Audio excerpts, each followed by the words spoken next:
En ce moment, l'arsenal d'armes ukrainien frappait Moscou. L'ennemi ne s'attendait certainement pas à un tel itinéraire.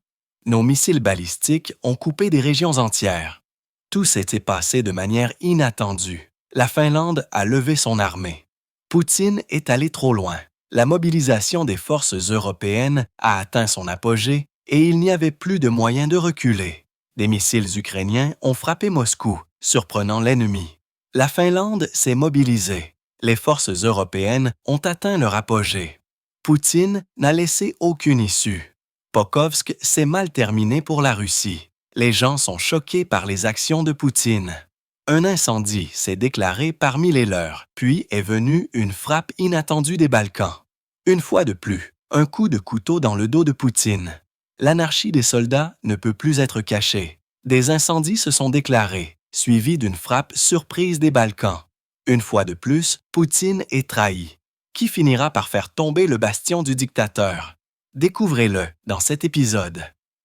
Hellpoint, une véritable victoire pour l'Ukraine.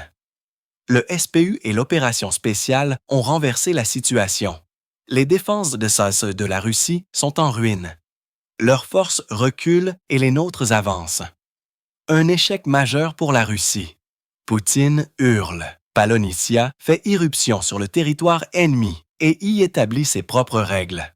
Des drones féroces finiront par prendre le contrôle de l'espace aérien. Cela a commencé.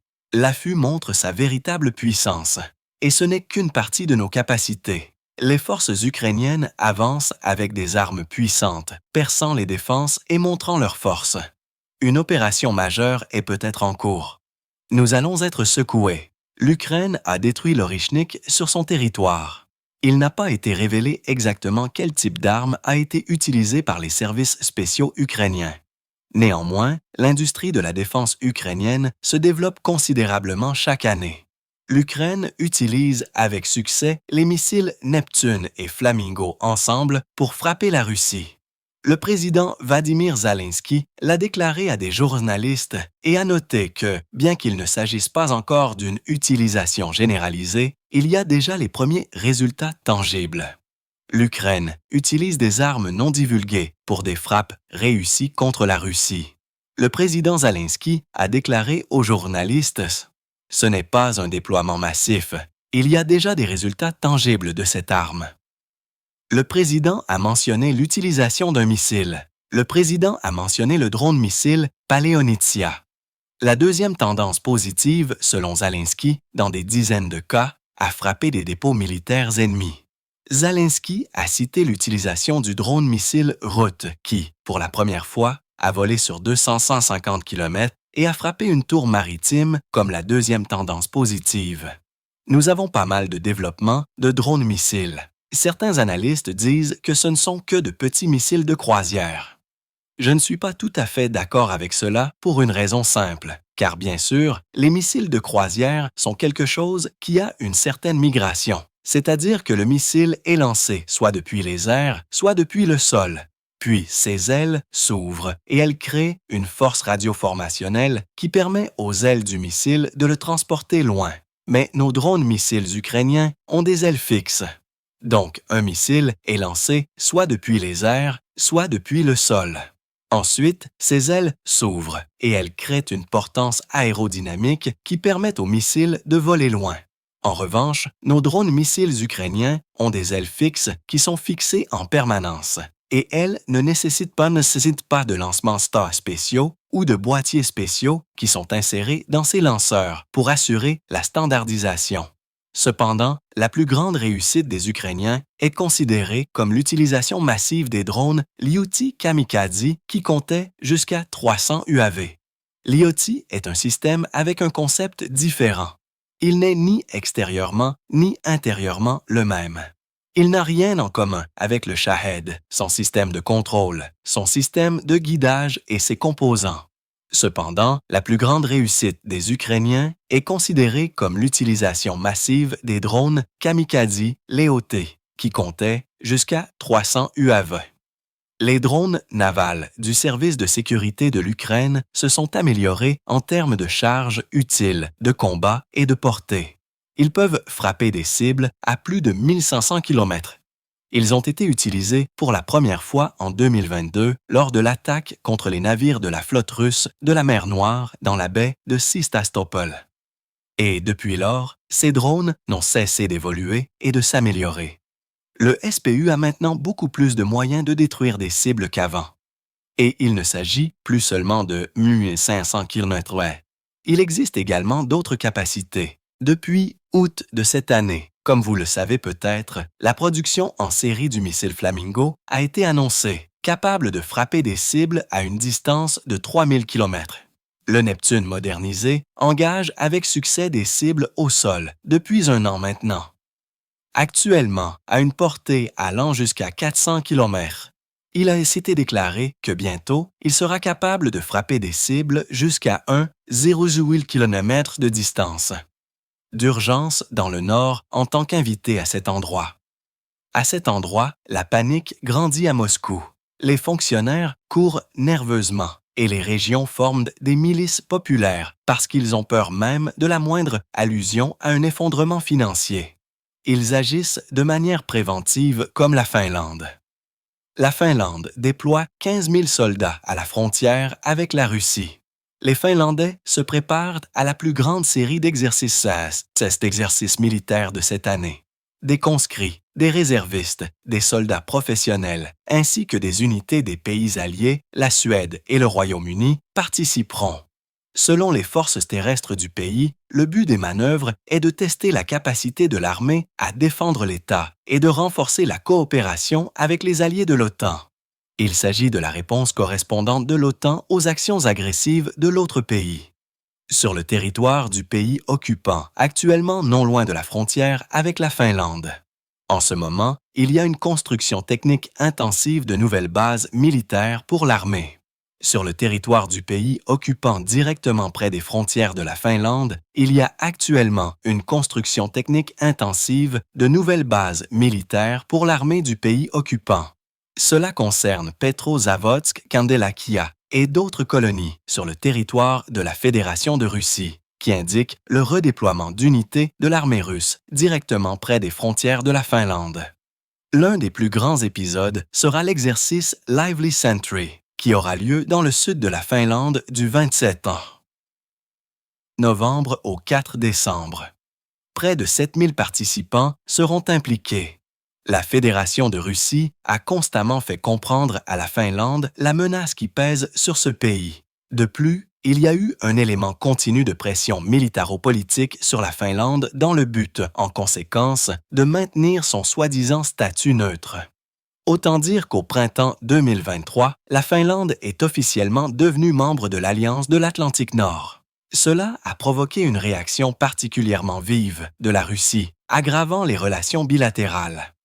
De plus, la Finlande a imposé des sanctions contre la Russie et a refusé d'accorder l'asile aux Russes qui, par exemple, en septembre, l'ancien président d'ALCO, Dmitry Medvedev, a décidé que la Finlande se préparait à attaquer la Russie. Après avoir rejoint l'OTAN sous couvert de mesures défensives, Helsinki poursuit une voie de confrontation en se préparant à la guerre avec la Russie, mettant apparemment en place un terrain de rassemblement pour une attaque contre les États-Unis. De plus, selon sa version, la Russie, soi-disant par la loi, après que la Finlande a rejoint l'OTAN, la Russie l'a accusé de se préparer à la guerre et a exigé des réparations de guerre. Suite au Medvedev alcoolique, le chef de la commission de défense de la Douma d'État, Andrei Kartapolov, a également fait des déclarations agressives.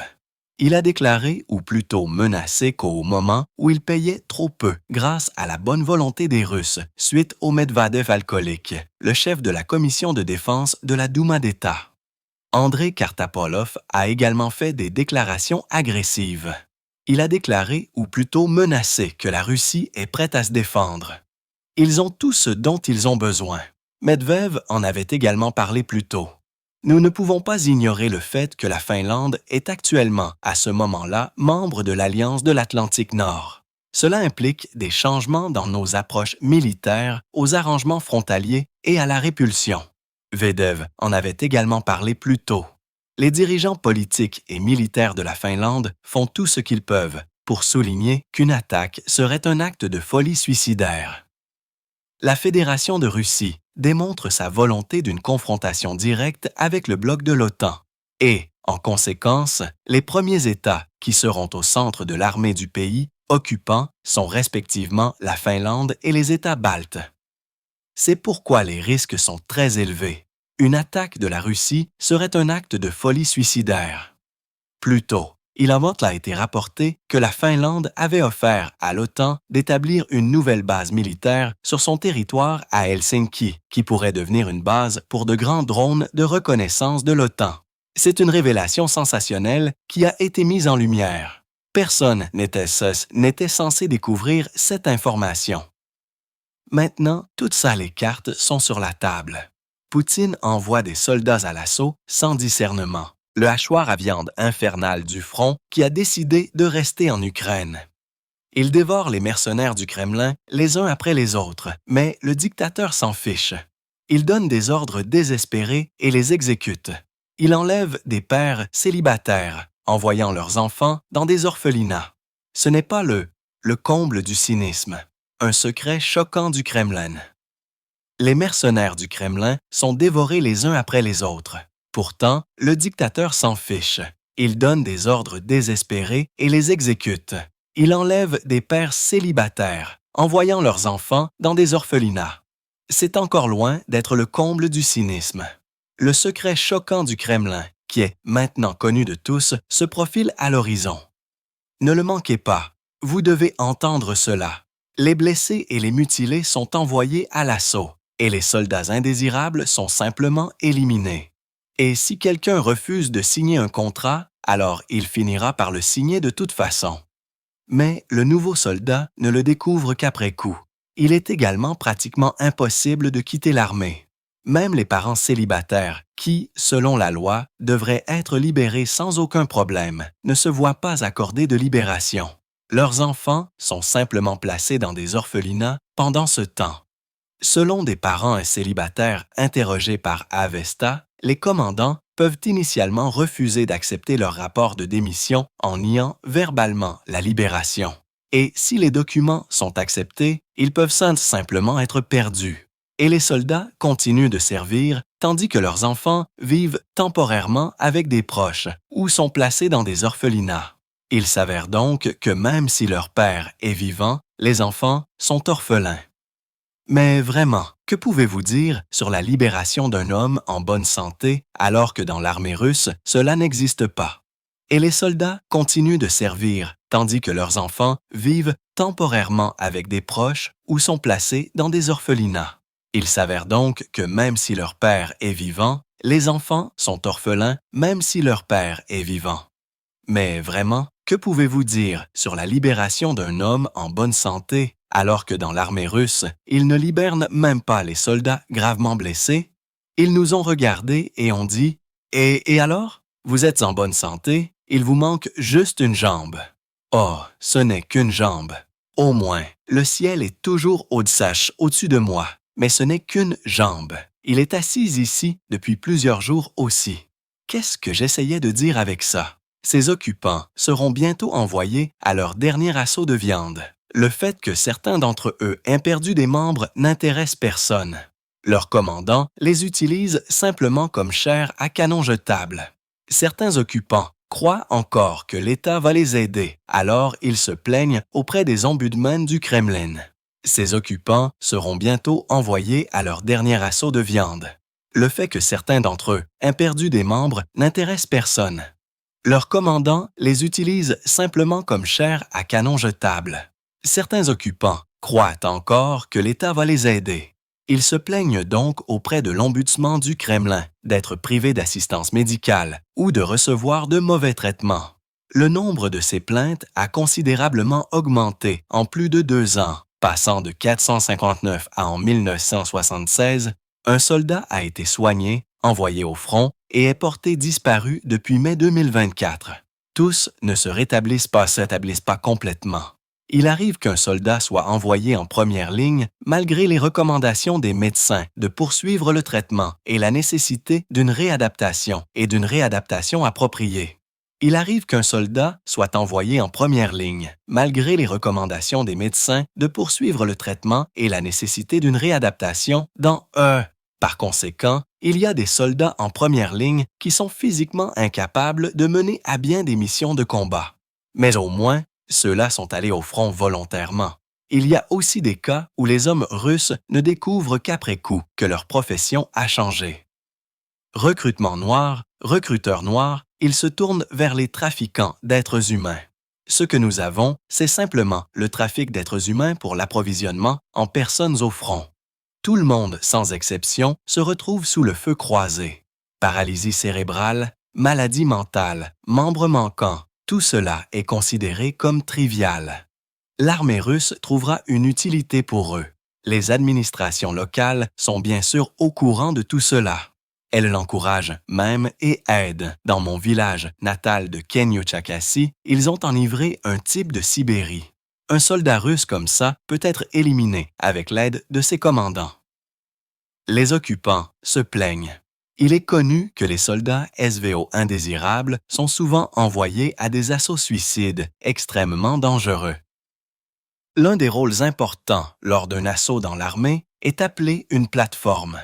L'occupant est envoyé sans armes ni gilet pare-balles afin de révéler les positions de tir des forces ukrainiennes. Vous courez juste d'un côté avec un détachement de blocage debout derrière vous. Ils ne vous laissent pas revenir. Votre seule chance de survivre est d'être blessé et capturé par les Ucarus. Les occupants avouent non seulement aux médecins. Des soldats russes sont envoyés sans armes pour révéler les positions ukrainiennes, forcés d'avancer par des unités de blocage. Leur seul espoir est d'être blessés et capturés. Les commandants provoquent parfois des tirs amis, mettant en danger les soldats et les civils. Une frappe d'artillerie a été menée sur un village. Beaucoup de gens sont morts, y compris des enfants. Il n'a découvert ce qui s'était passé qu'après que l'administration de la soi-disant LR, comme cela a été rapporté, s'est plainte directement au commandement. Fondamentalement, ce qui s'est passé, c'est qu'ils ont mélangé les cibles, en particulier les GRD et les URG. Ces deux cibles étaient marquées exactement de la même manière sur la carte sans aucune caractéristique distinctive. Et le gars qui était de service au poste de commandement les a simplement mélangés, capitaine. Et on m'a parlé de cet incident particulier qui, comme vous pouvez l'imaginer, a causé pas mal de confusion et d'inquiétude parmi les personnes impliquées. L'incident a été étouffé et la télévision russe a affirmé que des militaires ukrainiens étaient dans ce village. Ce ne sont que les histoires qui ont été révélées ces derniers jours. En réalité, la situation est assez bien pire et elle ne cesse de s'aggraver chaque jour. Une urgence se déroule à Pokrovsk avec un véritable scénario infernal de première ligne qui se développe. Les forces armées ukrainiennes montrent l'échelle de l'encerclement. L'ennemi panique, essayant de se sauver. Une urgence se déroule à Pokrovsk avec un enfer de première ligne qui se développe. Les forces armées d'Ukraine ont révélé l'encerclement. L'ennemi se démène pour sauver ses forces, mais les troupes ukrainiennes coupent les voies d'évacuation. Le commandement russe revendique la victoire, mais cette arrogance se transforme en une gifle de notre côté. Le combat continue. Des vidéos de Pokrovsk ont fait surface en ligne. Le moment de vérité est arrivé. La vérité sur le vortex de la ligne de front. Ne manquez pas la suite. Un équipage ukrainien dans un char Léopard allemand écrase un FPV Jdon russe avec une chute sur l'autoroute. Apparemment, son opérateur a raté le moment où il aurait pu lancer le drone mortel dans le ciel. Actuellement, la situation dans la direction de Posresmirnorat est très difficile, voire critique. Près de la moitié de tous les affrontements sur la ligne de front se produisent précisément dans le Pokr. Les chaînes russes écrivent que la ville est essentiellement dans un chaudron. Ils affirment que les forces armées ukrainiennes n'ont aucune chance, mais les forces d'occupation pourraient faire un geste de bonne volonté. Mais les forces d'occupation pourraient faire un geste de bonne volonté afin de montrer soi-disant la situation désastreuse des forces armées ukrainiennes. Le Kremlin veut fournir un corridor aux citoyens occidentaux pour montrer soi-disant la situation désastreuse des forces armées ukrainiennes. Le Kremlin veut fournir un corridor aux journalistes occidentaux. Il s'agit de tentatives de mener une guerre psychologique et médiatique pour attirer l'attention sur le fait que les forces armées ukrainiennes sont dans une mauvaise situation et de l'encadrer de la manière dont elles en ont besoin. Selon les données publiées par l'État-major des forces armées ukrainiennes, qui est l'organisme officiel chargé de superviser les opérations militaires en Ukraine, il n'y a actuellement aucune mention ou confirmation d'un encerclement des forces ukrainiennes. L'État-major a déclaré qu'à ce moment-là, les troupes ukrainiennes n'ont pas été encerclées ou coupées. Au lieu de cela, les combats ont lieu à la périphérie de la zone où les unités ukrainiennes sont activement engagées dans des combats et continuent de défendre leur position contre les avancées ennemies. Mensonge de la propagande russe qui ne correspond pas à la réalité. L'armée d'occupation ennemie augmente effectivement la pression dans la direction de Pokrovsk, en particulier dans la zone de l'agglomération Pokrovsk-Mirnorad. La situation à Pokrovsk reste difficile et dynamique. Des groupes distincts d'infanterie ennemie s'infiltrent dans la ville de Pokrovsk et tentent de se déplacer et de se concentrer dans cette colonie. La perspective réelle d'un encerclement des forces armées ukrainiennes défendant Prosovke. De manière générale, non. Parce que si la situation prend une tournure vraiment mauvaise, ces troupes peuvent se retirer et évacuer vers le nord. Les fournitures continuent d'arriver. Qu'est-ce que cela signifie? Et cela signifie que pendant l'approvisionnement de ces convois, il pourrait s'agir de camions ou d'autres véhicules. Malgré la situation extrêmement difficile et délicate sur le terrain, même si les forces armées ukrainiennes sont finalement obligées de quitter les villes stratégiquement importantes de Pokrovsk et Mirnorad, les forces d'occupation ayant perdu une énorme quantité d'équipements, tels que des véhicules, des armes et d'autres fournitures importantes, ainsi qu'un nombre important de personnel. Les forces se sont retrouvées dans une position beaucoup plus faible qu'auparavant. Ceci est également confirmé par les services de renseignement des pays européens. Bien sûr, il est également clair que tôt ou tard, l'Ukraine devra retirer ses unités du district de Pokrovsk. Mais comme je l'ai déjà dit, la capture du district de Pokrovsk par les forces russes n'est pas une conclusion hâtive. Les renseignements européens disent que la ligne de front ne changera pas même si l'Ukraine devrait quitter Pokrovsk, qui tombera sous le contrôle russe. Les troupes russes ne changeront pas la situation de l'Ukraine. Et le chef du renseignement de la défense estonienne a déclaré que Poutine affirmait que Pokrovsk tomberait bientôt aux mains des forces russes. Les pays des Balkans deviennent plus actifs. Et cela est possible, urgent. Les pays des Balkans deviennent plus actifs et cela pourrait modifier l'équilibre des forces dans la région. Zagreb et le Kosovo envoient déjà des colonnes d'équipement vers les lignes de front, renforçant les positions ukrainiennes. Athènes se prépare à transférer des avions de combat, donnant un coup de pouce massif à la flotte aérienne ukrainienne. C'est un moment fantastique et ce n'est que le début. Les détails sur les prochaines livraisons et leur impact sont couverts dans le rapport suivant. Récemment, l'Ukraine a reçu un nouveau et important paquet d'aide militaire de la Croatie, qui comprenait diverses formes d'équipements et de ressources destinées à renforcer les capacités de défense de l'Ukraine.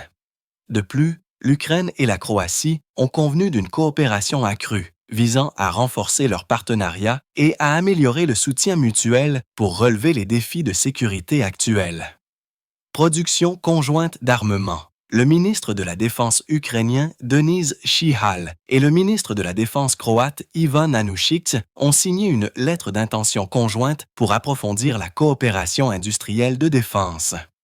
J'exprime ma gratitude à la Croatie pour avoir fourni 13 paquets d'aide militaire totalisant plus de 200 millions. Nous attendons le 14e paquet d'aide bientôt. Nous attendons le 14e paquet d'aide bientôt et le 15e d'ici la fin de l'année. Lors de la réunion, nous avons discuté de la participation conjointe au mécanisme sûr et de l'éventuelle adhésion de la Croatie à l'initiative Pearl. Nous remercions Denis Shmyhal, le ministre de la Défense ukrainien d'avoir envisagé cela. Au début de l'année prochaine, un forum industriel conjoint des fabricants de produits de défense se tiendra. Le plus grand intérêt de la Croatie est, bien sûr, de produire divers drones, qui ont déjà changé la guerre moderne. La partie croate aidera également l'Ukraine au déminage. J'ai noté le rôle de la Croatie dans la coalition de déminage. L'expérience de ce pays ami est importante pour déminer notre pays. La société croate DOI Inc. a déjà fourni 69 machines de déminage et a commencé à fabriquer des pièces de rechange en Ukraine. Denis Shihal, ministre de la Défense de l'Ukraine, la Grèce livrera très prochainement à l'Ukraine des obusiers M10A2 de fabrication américaine. 150 000 unités de munitions et de roquettes Zouri. Cette aide militaire d'une valeur totale d'environ 139 millions sera transférée à l'Ukraine via la République tchèque. En outre, la Grèce, sous la pression d'autres pays de l'OTAN, pourrait vendre une partie de ses avions de chasse. Mirage 2000. La Grèce a déjà acheté 24 chasseurs. Rafale plus moderne à la France. Et considérant que le soutien technique pour les chasseurs de 2005 prendra fin en 2027, elle cherche à se débarrasser des anciens. Cependant, les négociations avec l'Inde concernant la vente de ces chasseurs ont atteint une impasse. D'autres pays des Balkans n'ont pas non plus trouvé d'acheteurs intéressés. La France est en négociation avec la France pour acheter encore 6 à 12 avions de chasse. Rafale et cherche à obtenir une réduction de prix en échange de la vente d'une partie de sa flotte de Mirage 2000. Maintenant, Athènes est en négociation avec la France pour acquérir 6 à 12 Rafale supplémentaires et s'arrange pour obtenir un prix inférieur en échange de la vente d'une partie de ses Mirage 2000. Actuellement, l'armée de l'air grecque compte 25 appareils de ce type en service. Les États-Unis exercent des pressions sur le pays. Par conséquent, ce n'est qu'une question de temps avant que Kiev n'achète une partie des Mirage 2000 à Athènes. Même la République du Kosovo, partiellement reconnue, aide l'Ukraine. Kristina a annoncé la livraison d'un nouveau paquet d'aide militaire à l'Ukraine. Le pays des Balkans est prêt à aider autant qu'il le peut. Les détails de l'aide ne sont pas divulgués. On sait qu'il comprend des obus de mortier de différents calibres, y compris le ministre de la Défense du Kosovo a partagé une vidéo des forces kosovares et britanniques exprimant leur soutien à l'Ukraine. Les pays d'Europe de l'Est et les Balkans aident activement l'Ukraine avec divers types d'armements et en organisant des sessions de formation sur leur territoire. Un tel soutien est excellent.